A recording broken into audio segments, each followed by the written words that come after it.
Bueno, nosotros durante varios meses hemos estado estudiando a través de las Escrituras la enseñanza de nuestro Señor Jesucristo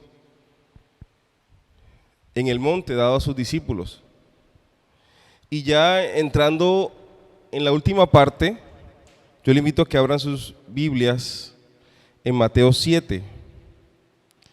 Ya está este capítulo, podríamos decir que está finalizando el Señor sus enseñanzas.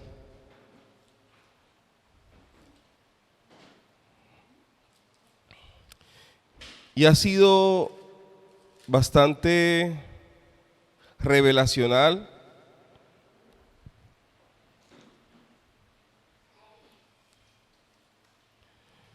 cómo el Señor Jesucristo nos enseña la nueva vida que nosotros debemos vivir en Él.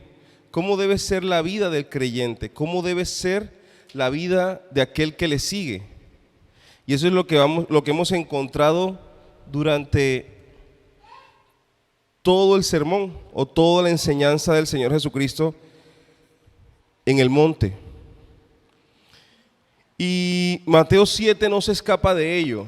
Mateo 7 sigue siendo o teniendo en sí mismo, sigue teniendo la misma enseñanza desde las bienaventuranzas.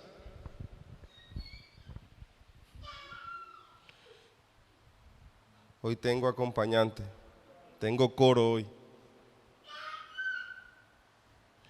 Entonces yo quiero que miremos la primera parte del capítulo 7. Vamos a estudiar del versículo 1 al versículo 12.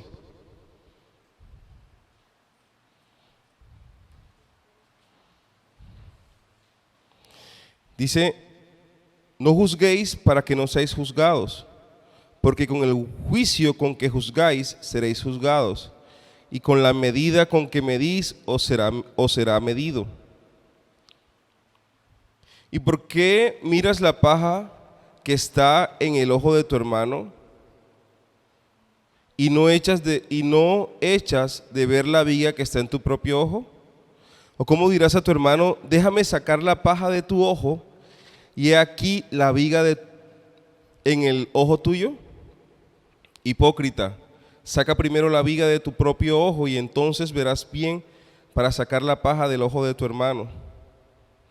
No deis lo santo a los perros, ni echéis vuestras perlas delante de los cerdos, no sea que las pisoteen y se vuelvan y os despedacen. La segunda parte, desde el versículo 7,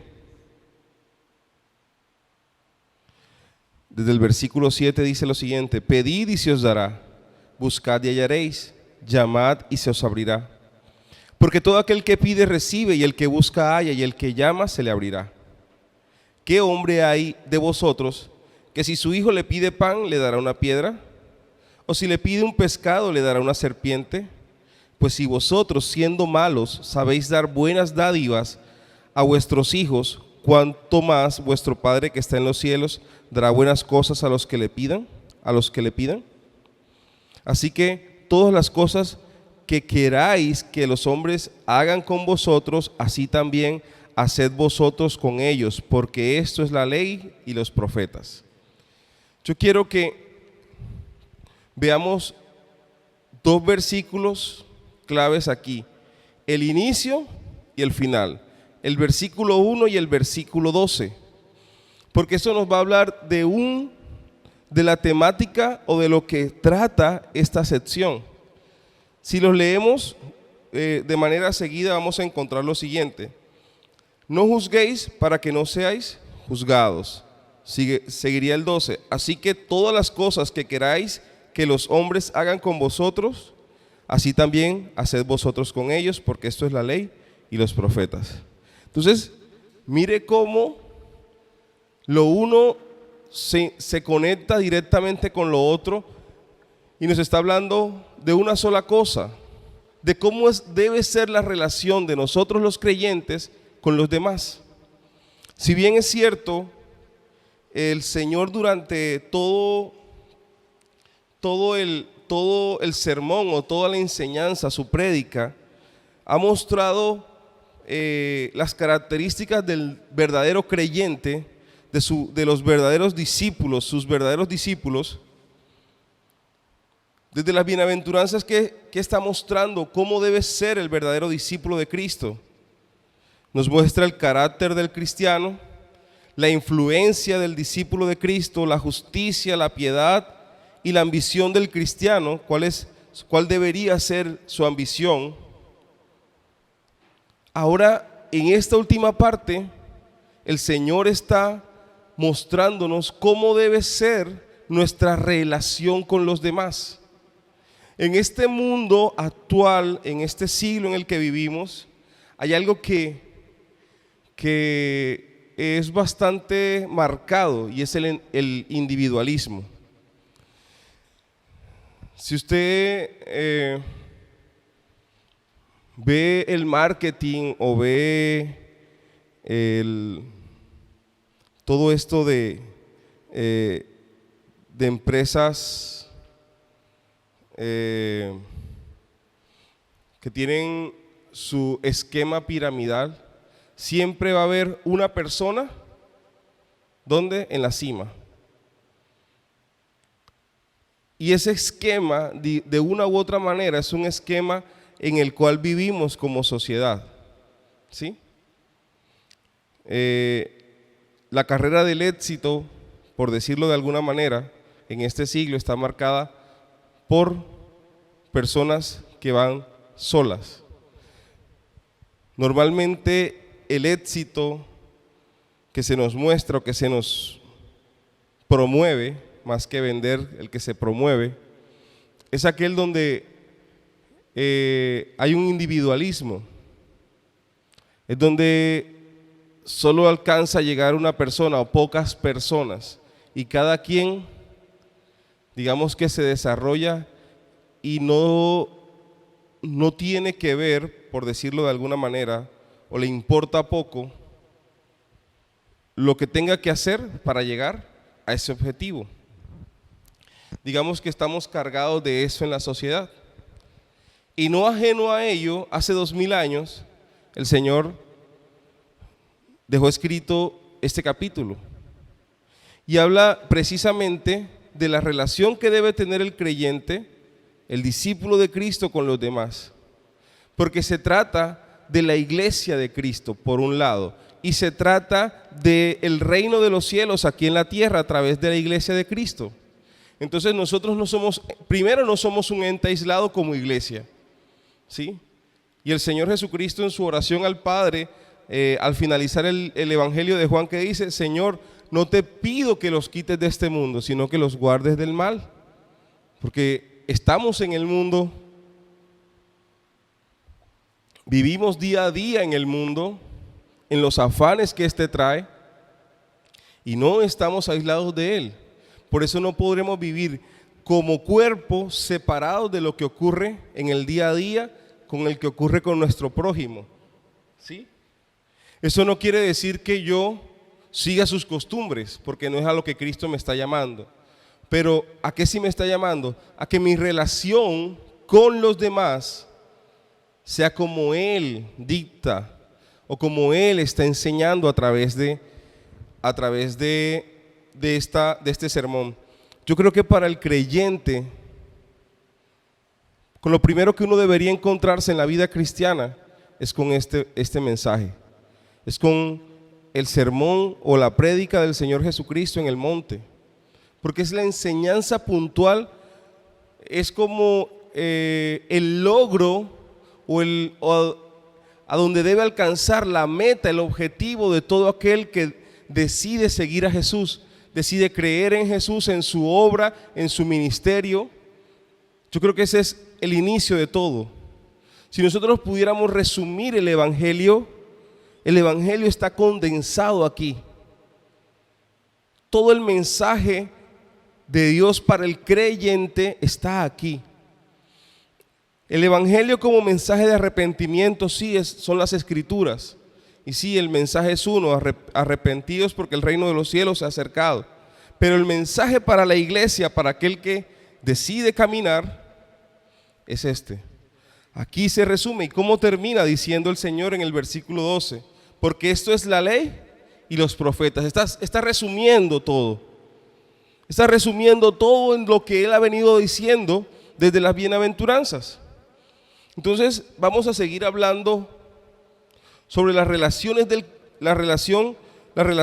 del cristiano con sus congéneres, con los demás y con el Padre que está en los cielos, porque así termina esa primera parte del 7 al 12. La primera parte entonces vamos a analizar del versículo 1 al versículo 5. Dice: no juzguéis para que no seáis juzgados, porque con el juicio con que juzgáis serás juzgado, y con la medida con que medís os serás medido. Digamos que en la medida que nos acercamos a leer toda esta parte de Mateo, nos acercamos a palabras y a frases y oraciones que se han vuelto coloquial. Con la misma vara que medís, os volverán a medir, ¿cierto? Pero si partimos desde allí, en cuanto al contexto o donde está escrito este pasaje, esto es bastante conocido. Estas palabras que acabamos de leer son bastante conocidas o están en nuestra memoria, por decirlo de algún modo, pero muchas veces es malentendido este pasaje. Nosotros presumimos que el Señor nos está llamando a no juzgar, porque es la primera prohibición que nos encontramos. Versículo 1, vamos al versículo 1. Yo le invito a que medite en cada palabra en cada frase que vamos leyendo. Dice: no juzguéis para que no seáis juzgados, porque con el juicio con que juzgáis seréis juzgados, y con la medida con que medís os será medido. Mire, muchos escritores, muchos que hoy son referentes en la literatura mundial, le estoy dando un ejemplo de León Tolstoy, ruso, creador de muchas obras literarias magníficas. Por ejemplo, él se equivocó en la interpretación de lo que es este pasaje. En su interpretación sobre estas palabras del Señor Jesucristo, él pensaba que el Señor estaba hablando que no deberíamos juzgarnos los unos a los otros en ninguna esfera, ni judicial, ni estatal, ni política. No había ninguna manera para que el hombre se juzgara a sí mismo. Literalmente él expresa: Cristo prohíbe en su totalidad la institución humana de cualquier corte legal. León Tolstoy estaba diciendo que el hombre no tenía la capacidad de juzgar a otro hombre. Esa fue su interpretación de esto. Pero quiero decirle que fue un punto de vista literal de lo que aquí estaba. La Biblia, la palabra de Dios, tenemos que verla en el contexto. No podemos aislarla. Que sea literal no quiere decir que sea literalista. Hay momentos en que la Biblia sí es literalista cuando dice: no robarás. ¿Qué hay de no entender ello? No robar. No robar es no tomar algo que no me pertenece y hacerlo como mío. Eso es no robar. Pero en este caso, no juzguéis, tenemos que verlo, no la frase, no juzgar. No solamente la frase. Si nos quedamos en la frase, es válido lo que Tolstoy estaba diciendo. Pero si miramos toda la oración y si miramos todo el versículo o los dos versículos que están unidos en la Reina Valera, vamos a encontrar que el significado de esa primera frase cambia. Dice: no juzguéis para que no seáis juzgados. Porque con el juicio, y ahí es donde está el detalle, con qué juzgáis, seréis juzgados, y con la medida con que medís, os será medido. El Señor no está diciendo que no juzguemos. El Señor nos está diciendo, ojo, es con el juicio que vamos a emitir. Porque el Señor no está hablando de juzgar en términos generales.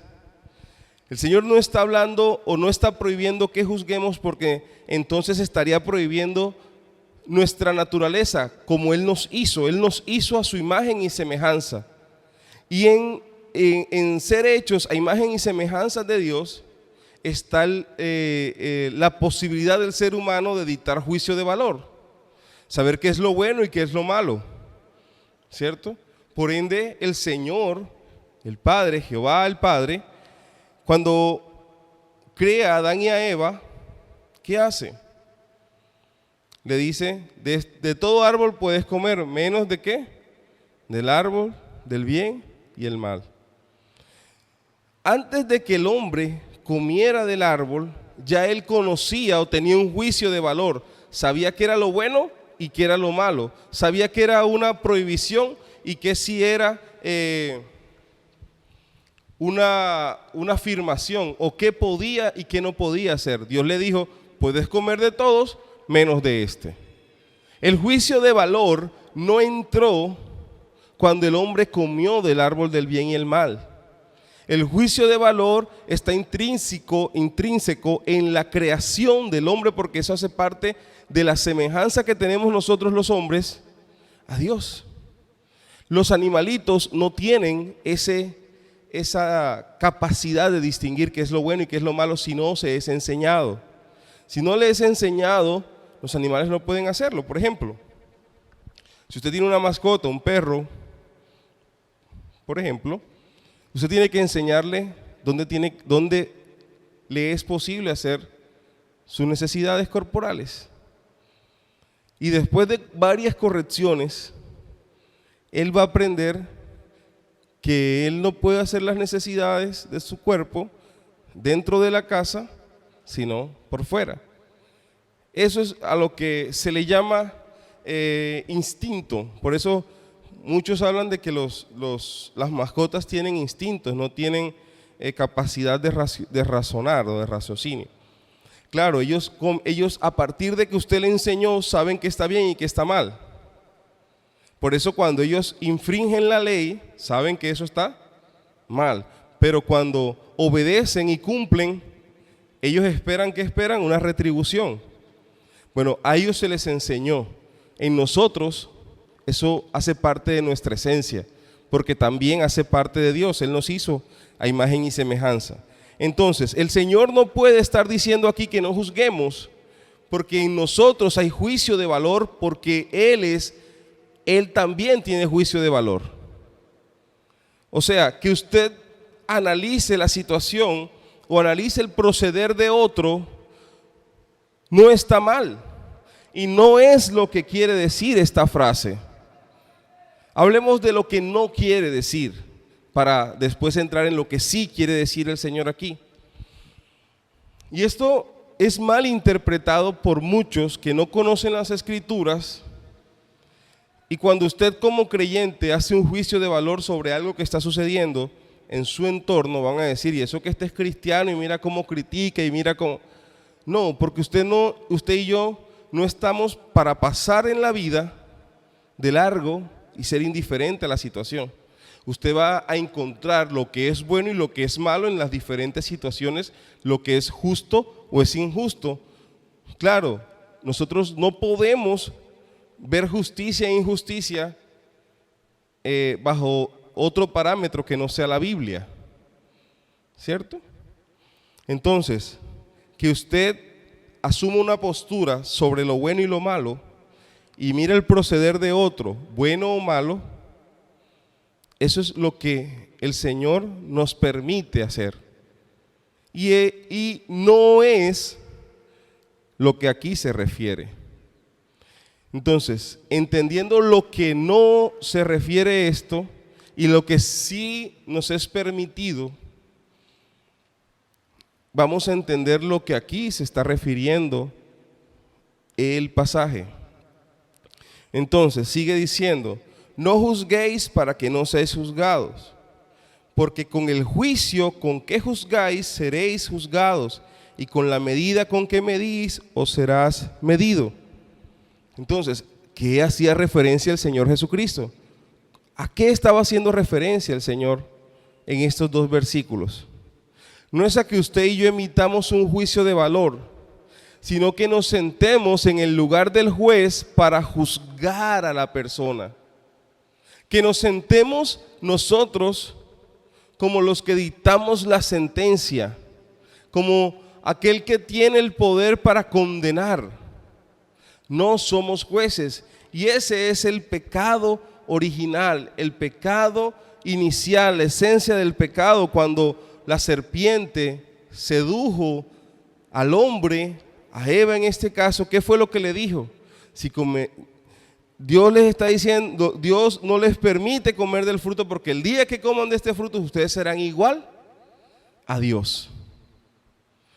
Cuando nosotros tomamos la actitud de juez o nos sentamos en el banquillo del juez a juzgar a la otra persona, a sentenciar o censurar a la otra persona lo que hace, a dictaminar un juicio, por eso le dije, tenga en cuenta más bien la palabra juicio. El juez da una sentencia, ¿cierto? Declara culpable o declara inocente a las personas. ¿Quién es el único que puede declararnos culpables o inocentes a cada uno de nosotros? ¿Quién es el único que puede hacerlo? Jesucristo. Él es el juez, ¿cierto? Y Pablo más adelante lo va a decir también.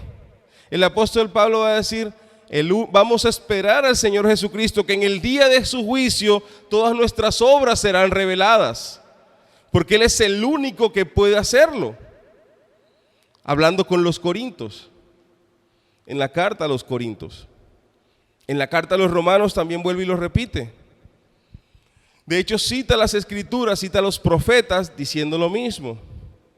No hay ni uno que justo, no hay quien haga lo bueno, pero con base a Él, no, con base a las escrituras, con base a la palabra de Dios, no hay quien haga lo bueno. Entonces, no es malo que usted diga si eso está bien o está mal. Lo malo es levantar el criterio y decir o aseverar, juzgar a la persona, sentenciarla por sus actos y colocarle un rótulo. Eso es lo malo, porque nos estamos colocando en la posición del juez. Y que fue lo que el Señor Jesucristo enseñó en aquella situación cuando los judíos, los sacerdotes, los ancianos de la ley, los ancianos de Israel llevaron una mujer que fue sorprendida en adulterio. ¿Qué dice la ley? Que ella debe ser apedreada, y el Señor Jesucristo en Costeñol se hizo el loco, comenzó a escribir es una expresión de aquí de la costa, ¿no? Se hizo el desinteresado de esas palabras, mejor dicho, y comenzó a escribir en la tierra y los dejó que hablaran. Ella tiene que ser apedreada. El Señor solo les dijo, el que esté libre de pecado, tire la primera piedra. ¿Qué hicieron? Todo el mundo tiró su piedra y cogió caminito y se fue. ¿Y qué le dice el Señor? ¿Dónde están los que te condenaban? ¿Sí ve? ¿Quién es el único que puede dar una condena? El juez. ¿Quién es el único que puede dictaminar si eres culpable o eres inocente? El juez. Ellos estaban en calidad de juez, tomando la ley dada por Dios para ellos juzgar a los hombres. Dios hecho hombre les dio una enseñanza cortica pero sustanciosa de lo que es la ley. El que esté libre de pecado, tire la primera piedra. No pudieron hacerlo. ¿Sí ve que no estamos en la capacidad de ser Dios, de juzgar a los demás, de emitir un juicio? Hay que apedrearla porque pecó. Y esto se ve en la cotidianidad. Vemos a la persona o vemos al niño que es inquieto, no conocemos la razón por la cual él lo es. Decimos, ese niño sí es inquieto, ese no se va a corregir, ese ya es así, ese quedó así. ¿Qué estamos haciendo? ¿Dónde nos estamos colocando? En el papel de jueces, lo estamos condenando. Él va a ser así, él es así. Por su forma, por cómo lo vimos actuar, o por cómo lo vemos actuar día a día. Puede ser una persona con el que usted está día a día. Pero no nos ponemos a analizar por qué esa persona es así, o por qué ese niño, en el caso que cuando hablamos de los niños que son muy necios, o que son muy hiperactivos, o porque son groseros, irreverentes, y los condenamos y emitimos un juicio. Pero usted se ha puesto a analizar por qué él es así. ¿No será que le hace falta atención por parte de un adulto? ¿No será que le está llamando la atención para ser escuchado? Entonces es fácil colocarnos en el lugar de un juez y emitir un juicio. Entonces es allí donde viene la parábola del Señor Jesucristo del cuerpo extraño. Se le llama cuerpo extraño en el argot médico a algo que está en su cuerpo que no pertenece a su cuerpo. Cuando mi esposa nos accidentamos en la moto y ella tuvo una fractura en la muñeca, a ella le hicieron la operación, le colocaron la platina, nuevamente le hicieron la operación, le removieron la platina, pero a ella le quedó un hilo de los puntos internos aquí en la muñeca. Eso es un cuerpo extraño, porque eso no hace parte de ella. Él está ahí, no está haciendo daño, pero está ahí, es un cuerpo extraño. Bueno, mire lo que dice el Señor Jesucristo acerca de un cuerpo extraño en una parábola. ¿Y por qué miras la paja que está en el ojo de tu hermano y no echas de ver la viga que está en tu propio ojo? ¿O cómo dirás a tu hermano, déjame sacar la paja de tu ojo, y aquí la viga en el ojo tuyo? Aquí está hablando el Señor de un cuerpo extraño, de diferentes dimensiones, ¿cierto? ¿Y para qué sirve esta parábola? Para que el Señor Jesucristo, luego de lo que nos está diciendo, de lo que nos prohíbe como cristianos, de colocarnos en el lugar de juez y emitir un juicio de condenación, nos está dando un ejemplo con esta parábola. Nos dice, no puedes emitir un juicio porque tú y yo estamos en la misma condición, hablando de nosotros, no de Cristo, ¿no? Estamos en la misma condición con un objeto extraño. De hecho, el objeto extraño que está en nuestro ojo es del tamaño de una viga. Queriendo decir, tú estás igual o peor de aquel a que estás juzgando. No lo puedes juzgar. Muchas veces nuestro pecado es mayor de aquel que le estamos viendo, o el pecado de aquella persona que estamos criticando, por decirlo de alguna manera. Por ejemplo, que se da mucho aquí en nuestra costa caribe. Ve, esa sí es chismosa. Mírala, chismosa. Y nosotros estamos haciendo lo mismo con la otra persona. Tremendo, ¿no?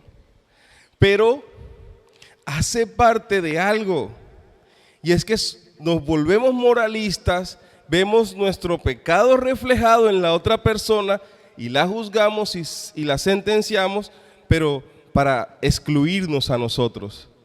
O sea, lo que nosotros estamos hablando de la persona es el reflejo de lo que nosotros somos, pero nos es fácil hablar hacia afuera. Es eso lo que el Señor está diciendo. La pajita que tú estás viendo en la otra persona es la viga que tú tienes. Es la viga que yo tengo, que yo no puedo criticar la paja que tiene mi hermano. ¿Sí? Colocando esto en primera persona.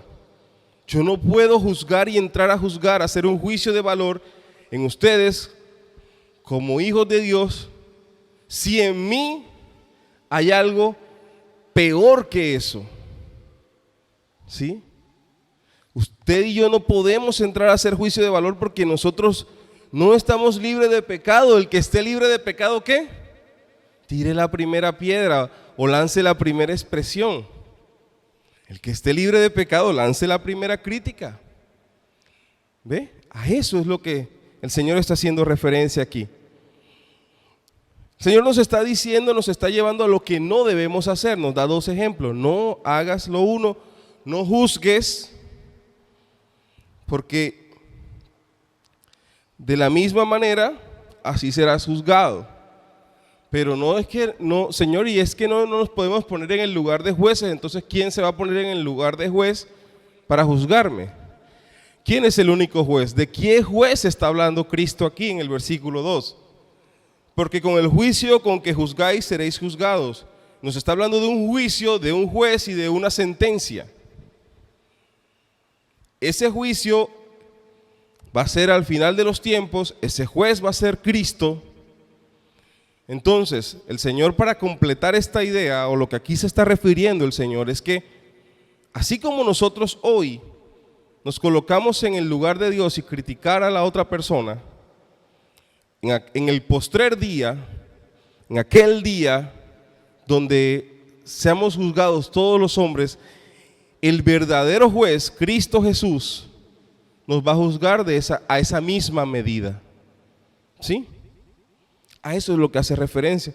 No que otro te va a juzgar a ti, no, porque eso es lo que normalmente se entendía de este pasaje. Yo no emito juicio para que otro no emita juicio de mí. No, yo no emito juicio porque el verdadero juez va a emitir juicio como yo lo hice con el prójimo. No es el temor al que dirá otro, es el temor al que dirá Cristo. Como creyente yo no debo tener temor a lo que otro igual a mí diga. Mi temor debe estar a lo que Cristo diga de mí en aquel día. ¿Ok? Entonces, versículo 3 y 4, ¿cómo dirás a tu hermano? Déjame sacar la paja de tu ojo y he aquí la viga que está en tu ojo. Versículo 5, dice, hipócrita, saca primero la viga de tu propio ojo y entonces verás bien para sacar la paja del ojo de tu hermano.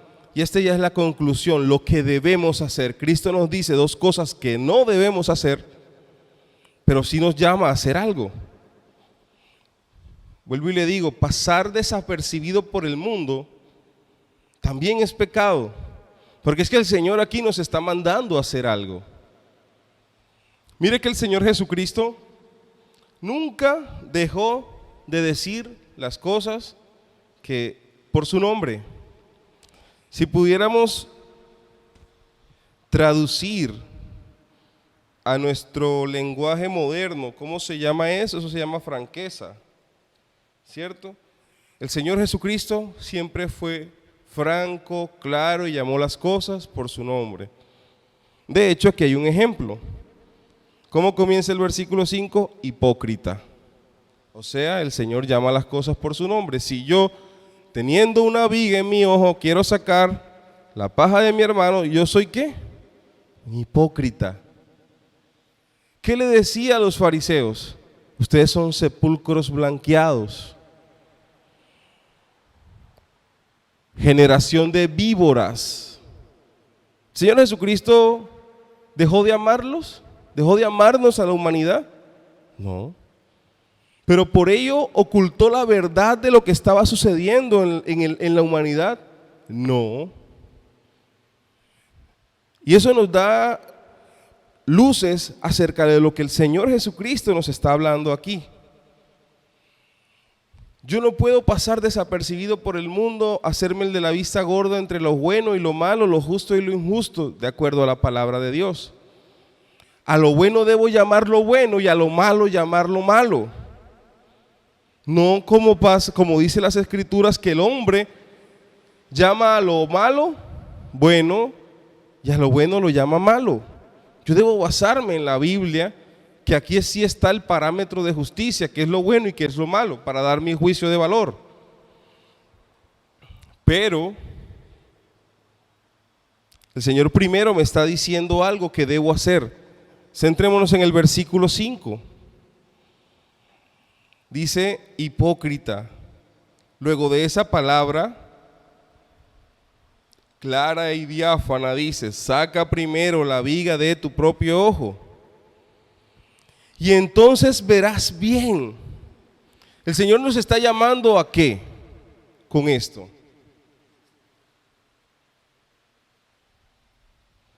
¿Qué hubiese pasado? Vámonos al mismo ejemplo de la mujer sorprendida en adulterio. ¿Qué hubiese pasado si, cuando el Señor dice: el que esté libre de pecado, que tire la primera piedra, estas mismas personas se acercan: bueno, Señor, apedréanos a nosotros porque estamos igual que ella? ¿Cierto? Y es precisamente lo que el Señor nos está mandando aquí, a que reconozcamos que nosotros, los primeros que tenemos que reconocer, porque esto no es para el mundo, esto no es para el mundo. Yo quiero decirle que esta prédica del Señor Jesús no es para aquel que no es creyente. Esto está escrito para el creyente, para el que decide caminar con Cristo su vida. Esto está escrito para el creyente. Entonces, ¿qué nos dice el Señor? Saca primero la viga de tu propio ojo. El Señor sabe qué nos está diciendo: dejen de ser legalistas. Dejen de ser legalistas. Cuando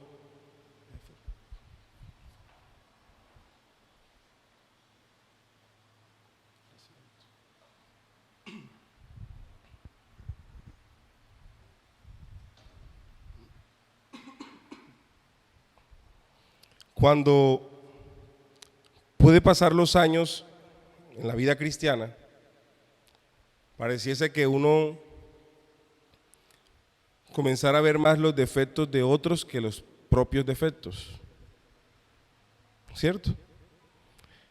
Y puede que esté pasándonos los del síndrome del fariseo. Por eso el Señor, lo primero que hace en el sermón, en su prédica, precisamente es decir que no seamos como los fariseos.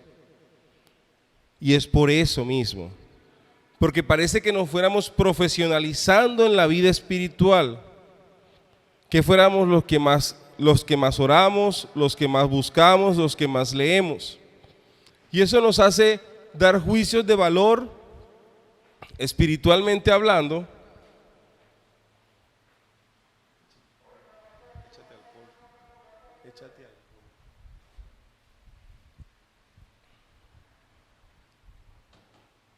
eso precisamente es lo que el Señor está condenando aquí en el versículo 5. No seamos hipócritas.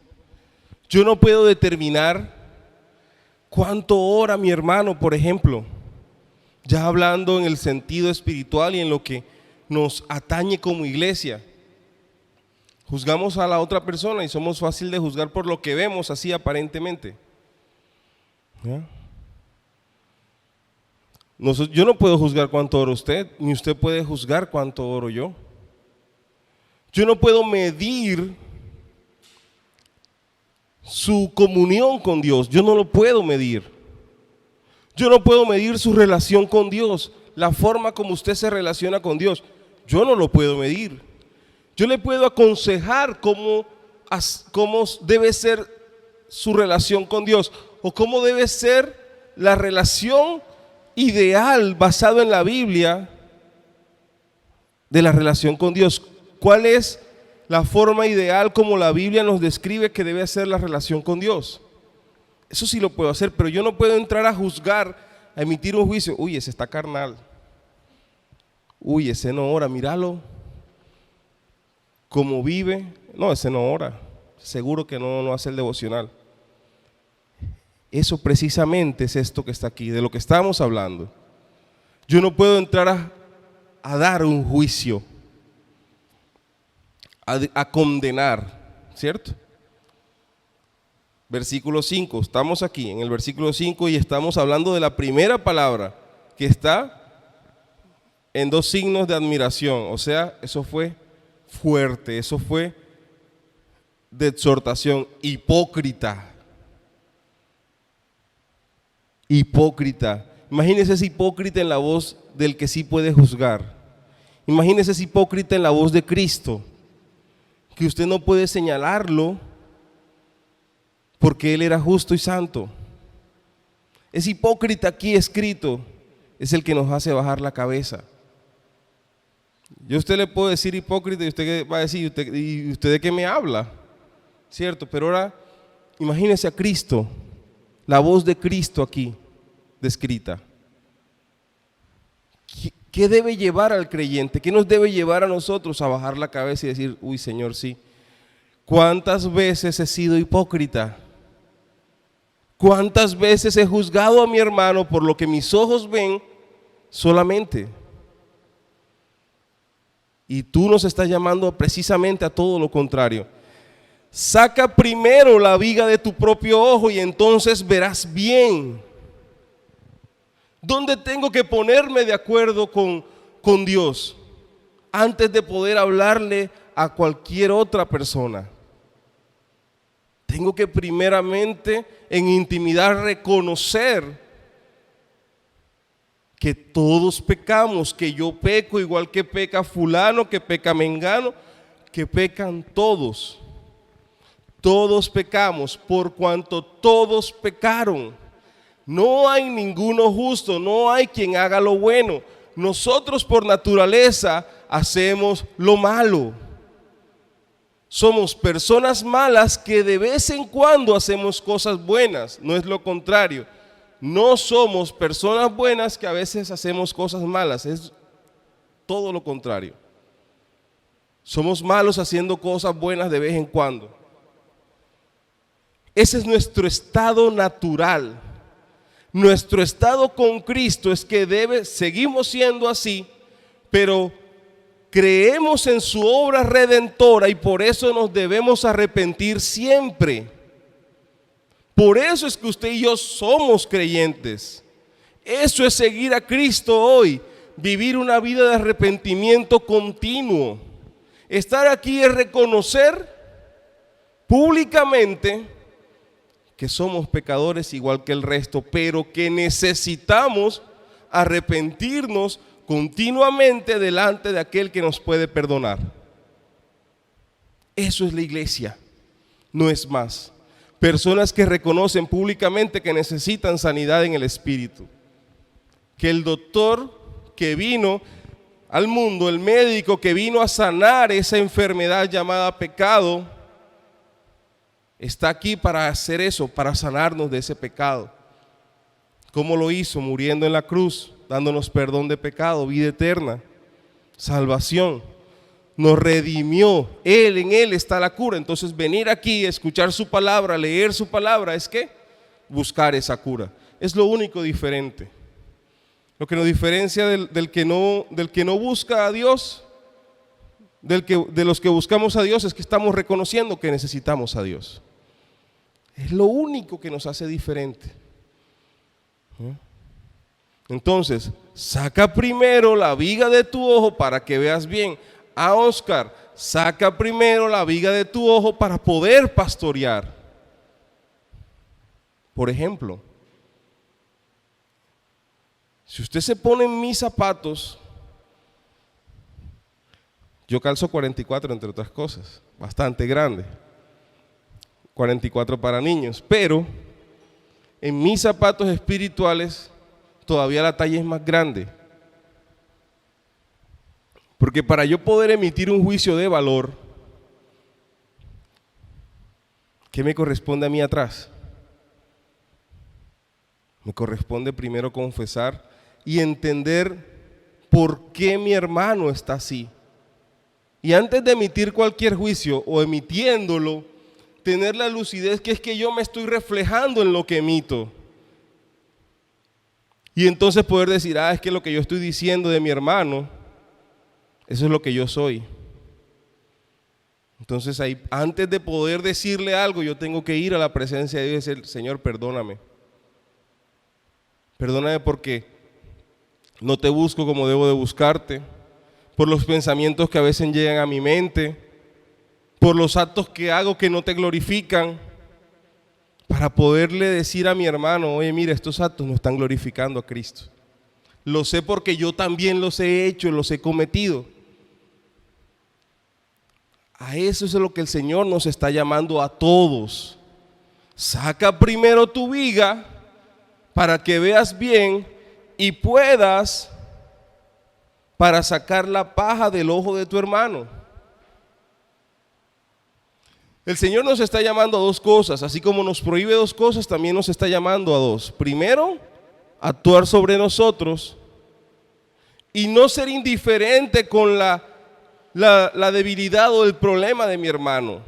Me llama a ser hermano, no me llama a ser indiferente. Después que tú sacaste tu viga, confesaste tu pecado, te arrepentiste, recibiste ese perdón de parte de Dios, tú vas a seguir campante y vas a dejar a tu hermano con esa paja.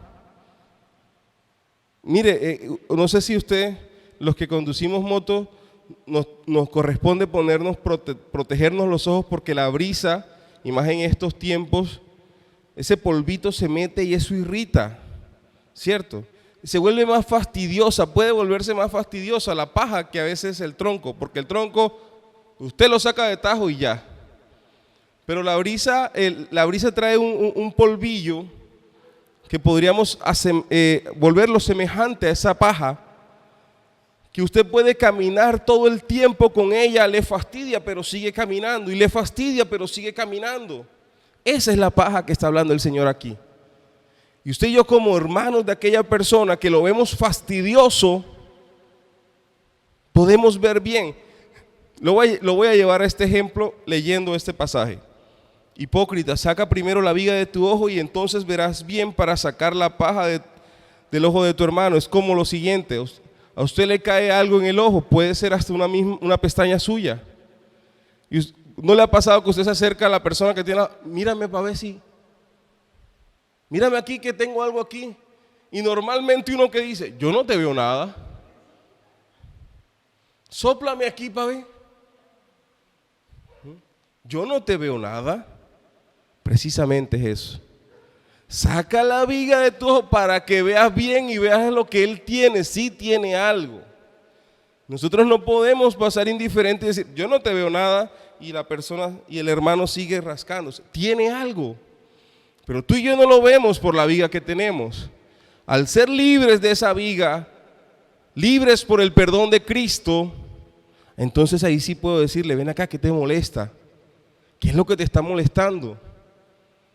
En cuanto a su vida, este ejemplo es del ojo, pero estamos hablando de la vida de la persona, de mi hermano en Cristo.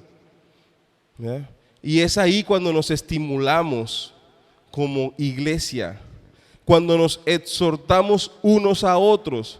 La exhortación no es regaño, la exhortación es animarte, animarme. Una exhortación es darle ánimo al creyente por parte de otro creyente para que sigamos en la búsqueda de Dios.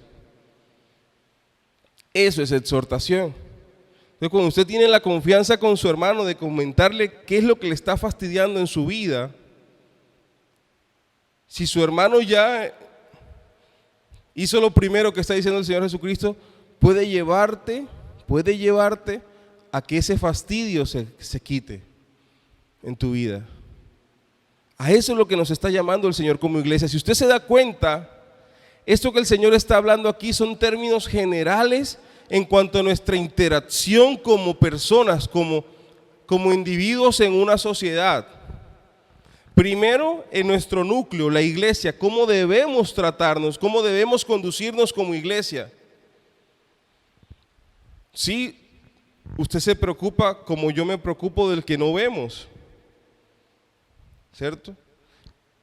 En mi nivel, en lo que hago, en mi responsabilidad pastoral, yo estoy pendiente del que no veo, lo llamo, le escribo, ¿sí? Y yo sé que en su preocupación por su hermano, usted me pregunta por Sutano, por Perencejo, por su hermanito. Digamos que ese es el deber ser. Pero ¿cuánto más hacemos de allí? ¿Cuánto está la oración unos por otros? ¿Cuánto está también el animarle, si tiene la confianza o el número de su hermano, a ver qué le está pasando? ¿Ya?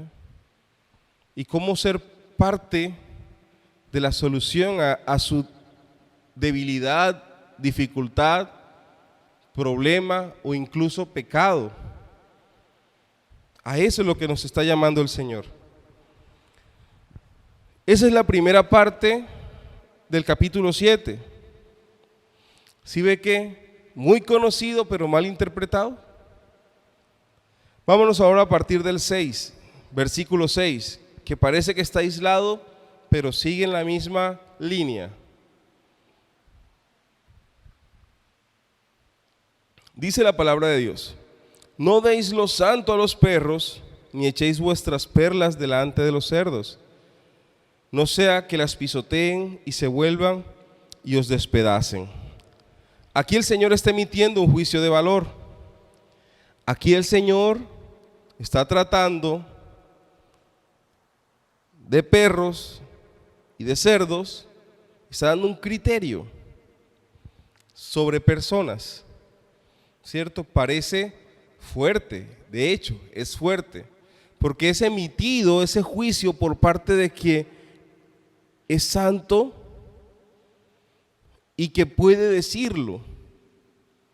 No es de ninguno de nosotros, es Cristo mismo diciendo: no deis lo santo a los perros, ni echéis vuestras perlas delante de los cerdos.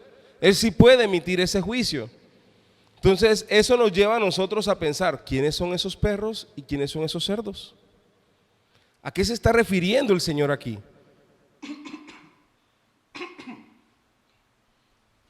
Entremos entonces en el contexto. El contexto es que nuestro Señor Jesucristo nació en Israel. Israel culturalmente ve estos dos animales como animales inmundos. El perro y el cerdo son animales inmundos para el pueblo de Israel. Usted no va a ver a un judío teniendo un perro.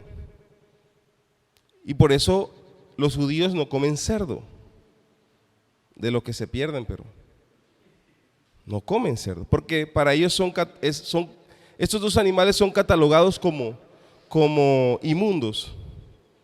Y el Señor muchas veces usó esta comparación de perros. No sé si usted recuerda que el Señor va entre una tierra y otra, y en ese trayecto se encuentra una mujer sirofenicia o cananea, y va en el camino y le está diciendo: Señor, sé propicio a mi necesidad, socórreme que mi hija está enferma. Y el Señor va, y la señora más insistentemente, y el Señor se le devuelve y le dice: no es lícito darle la comida de los hijos a los perros. ¿La trató de qué? ¿A qué nivel la llevó? Como abominable, ¿cierto? Le dijo que ella no era digna de lo que él tenía para el pueblo de Israel. ¿Y sabe qué le dijo a esa señora? Sí, Señor, eso es cierto, pero aún los perrillos comen de las migajas que caen del banquete. ¿Y qué hizo el Señor? Se admiró porque no halló fe en Israel como la de esa señora, que aún no siendo judía creía en Cristo como Señor, como el Dios verdadero, y fue a pedirle al Dios hecho hombre un milagro. ¿Qué le estaba diciendo el Señor? Ese mensaje no es para ti todavía. He venido a traer el mensaje a los judíos, mensaje de buenas nuevas, de salvación, de arrepentimiento al pueblo escogido, para que ellos lo difundan en adelante. Eso era una de las misiones del Señor Jesucristo. el mensaje de arrepentimiento, ¿para quién fue primeramente? Para los judíos, que ellos no lo aceptaron, que ellos lo entregaron y lo llevaron a la cruz. Pero de los judíos, de los discípulos que eran judíos, los 12 eran judíos, se extendió para el resto del mundo. ¿Sí? Por eso el Señor le expresó lo que le expresó a esta mujer. No es el tiempo. Con esa expresión, no es lícito dar del banquete de los hijos a los perrillos, de la comida preparada para los hijos a los perros. Le estaba diciendo, este mensaje todavía no es para ti. Y ella lo comprendió. Lo tremendo es que ella comprendió esa frase. Sí, aquí también el Señor nos está diciendo lo mismo. No deis lo santo a los perros, ni echéis vuestras perlas delante de los cerdos. Entonces, ¿quiénes son los perros y los cerdos en esta generación cuando ya el evangelio ha sido proclamado y hay una orden de parte de Cristo mismo expresada? Por tanto, id y haced discípulos a todas las naciones. ¿Cierto? Ya eso ha de ser parte de las órdenes de Cristo para la iglesia, ser discípulos en todo el mundo. Podríamos decir que entonces culturalmente ya no hay perros ni cerdos, culturalmente hablando, ¿cierto? Debemos compartirla a todo el mundo, pero sigue habiendo una excepción aquí, sigue estando una excepción y sigue entonces estando la pregunta. Ya categorizamos quiénes son los perros en este contexto y en esta jerga judía, es como si habláramos nosotros los costeños. Aquí está un contexto cultural. Pero hay dos elementos en este versículo que debemos explicar. Dice, ni echéis vuestras perlas delante de los cerdos. ¿Qué son las perlas? Las perlas son algo precioso, son una gema preciosa de alto valor, de alto costo, ¿cierto? Bueno, estas perlas, que es comparado como una perla en las Escrituras, el Evangelio, las buenas nuevas de salvación. El reino de los cielos es semejante a un hombre que encontró una perla preciosa. Entonces, si traemos el mismo ejemplo que estaba diciendo el Señor Jesucristo, ni echéis el reino de los cielos delante de los cerdos, no sea que las pisoteen y se vuelvan y os despedacen. El Señor nos está llamando aquí, ojo, y eso es una excepción. ¿Quiénes son entonces? ¿A quiénes podríamos categorizar de acuerdo a cómo Cristo categorizó a dichas personas y bajo qué contexto?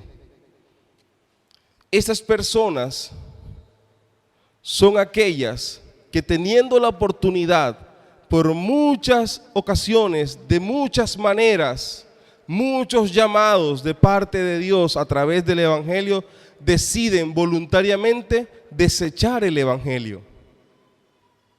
Miren lo que estoy diciendo, eso no es todo el mundo, eso no es todo el mundo.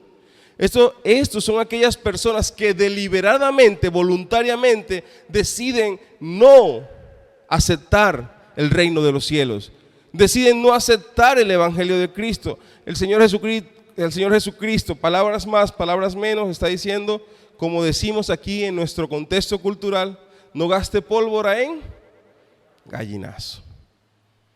¿Cierto? Eso es lo que aquí está diciendo. No gaste fuerzas, no gaste su voz, su energía, su tiempo de predicar el evangelio a aquel que no lo quiere escuchar. Imagínense, pastor, ¿hay gente que no quiere escuchar el evangelio? Sí, y abunda. Y hay algo que el Señor nos da y es discernimiento.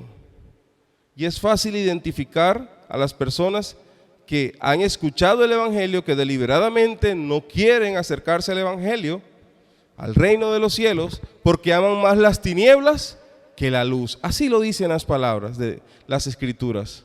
Aman más las tinieblas que la luz. Eso es lo que dice el Señor.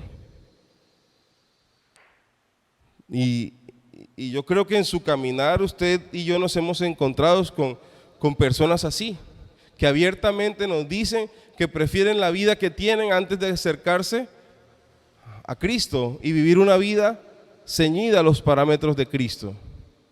Hay personas que literalmente nos lo dicen, hay personas que si usted se acerca compartiendo el mensaje de Cristo, le van a decir que no.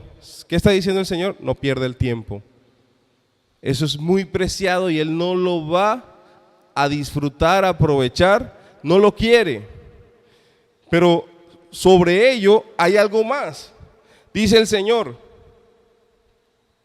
no sea que las pisoteen y se vuelvan y os despedacen. El Señor nos está advirtiendo no hacerlo porque ellos pueden despreciar, pisotear el reino de los cielos y arremeter contra usted que le está haciendo un bien.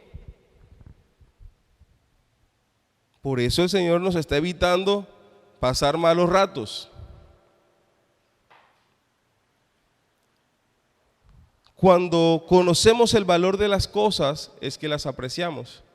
Por eso hay un dicho que dice, nadie sabe lo que tiene hasta que lo pierde. O sea, cuando conoces el valor de algo, lo guardas, lo atesoras. Lo que usted y yo entendemos por lo que es el Evangelio, la palabra de Dios, es la razón por la cual nos tiene aquí. Sabemos que esto es precioso y es preciado. Sabemos que esto tiene un valor incalculable, que las escrituras, el reino de los cielos, la obra de Cristo es invaluable, no tiene un valor, nadie le puede poner valor porque vale tanto que ni todo el dinero del mundo alcanzaría para pagar la obra de Cristo. Cuando somos conscientes del valor entonces de ser llamados hijos de Dios, lo guardamos celosamente. Si es de hecho guardar nuestra vida, para eso lo haremos, porque sabemos que eso es tan grande el valor que tiene que trasciende a la eternidad. Lo único que usted se lleva de aquí, de esta tierra, de su peregrinar por esta tierra, es esto, es el conocimiento de las Escrituras. Y usted escucha hablar erróneamente, decir a las personas, lo que uno se lleva es disfrutar de la vida. Pues no sé para dónde te lo lleves, pero disfrutar de la vida no te va a llevar a la presencia de Dios en la eternidad. Yo le doy educación a los hijos porque es lo único que les va a servir. Enséñenle las Escrituras porque es lo que va a trascender, lo que sí se va a llevar para la eternidad. Sí, además de la educación, pero que la educación no sea su herencia, sino que sea Dios la herencia que usted le dé a sus hijos, porque eso es lo que sí va a trascender en la eternidad. Y el Señor nos da otra parábola sobre eso, sobre el rico y Lázaro el mendigo, que cuando el mendigo muere va al seno de Abraham, y cuando el rico muere, está en angustia y puede ver el rico puede ver a Lázaro y le dice, Señor, déjame estar allá. Hay un abismo que los divide y dice, no, es que tú no puedes por más que quieras subir acá. Entonces manda a alguien, manda un ángel que vaya y le diga a mi familia para que no esté igual que yo. No, es que ellos tienen la ley y los profetas. O sea, aquí está esto. No, pero es que ellos van a creer si alguien llega del otro mundo, del otro lado y les dice, no van a creer. La Biblia dice que no vamos a creer, así se nos venga un ángel, el ángel Gabriel mandado por Dios mismo para que nos predique.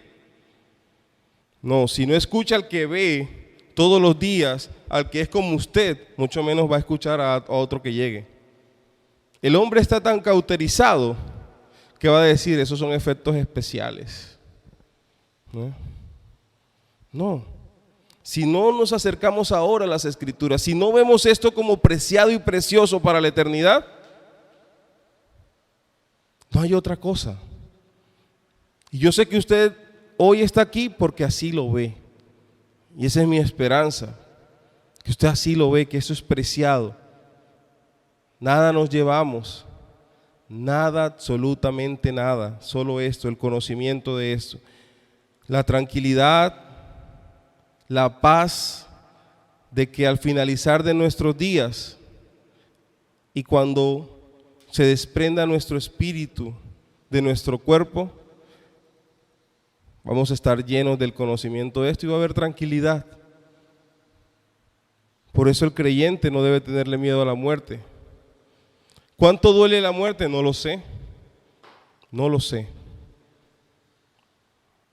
Pero lo que sí sé es que ya hay solución para ella porque Cristo venció la muerte.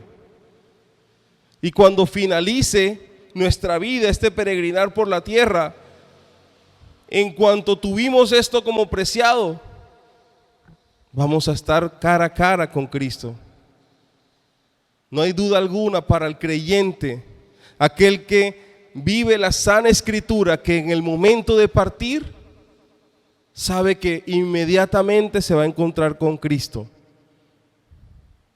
Esa debe ser su confianza, su esperanza y su tranquilidad. Hay esperanza para nuestro porvenir y esa esperanza es Cristo. Entonces, miremos lo que, agotándose el tiempo, llegamos hasta el versículo 6 y todo lo que el Señor sigue enseñándonos a través de su palabra. No tomo el resto de este tiempo, nos quedan solo 11 minutos porque lo que sigue se lleva más que ello. Ok, entonces le invito a que oremos, vamos a orar. Vamos a darle gracias al Señor por su palabra.